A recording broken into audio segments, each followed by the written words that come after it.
Le calcul littéral, c'est du calcul avec des lettres qui représentent des nombres inconnus issus de problèmes.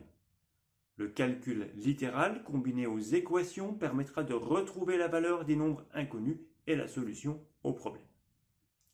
Pour faire du calcul littéral, on respecte certaines règles de base. En particulier, lorsqu'il y a un fois devant une lettre, on peut supprimer le fois. Par exemple, 3 fois n, on va écrire 3n. Lorsqu'il y a un fois devant une parenthèse, on va également supprimer le fois. Par exemple, a fois entre parenthèses b plus c, on va écrire a entre parenthèses b plus c. Attention tout de même, s'il y a un fois devant un nombre, on ne peut pas supprimer le fois. 3 fois 6, ça ne fait pas 36.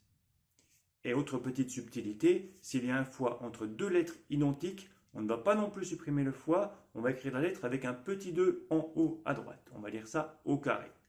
Par exemple, C fois C, on ne va pas écrire CC, mais C au carré. Et si la lettre est multipliée 3 fois par elle-même, C fois C fois C, on va écrire C au cube.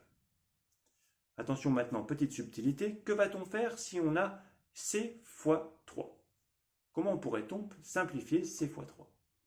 On ne va pas écrire C3, on va plutôt, pour pouvoir s'en sortir, intervertir l'ordre des facteurs. On dit que la multiplication est commutative.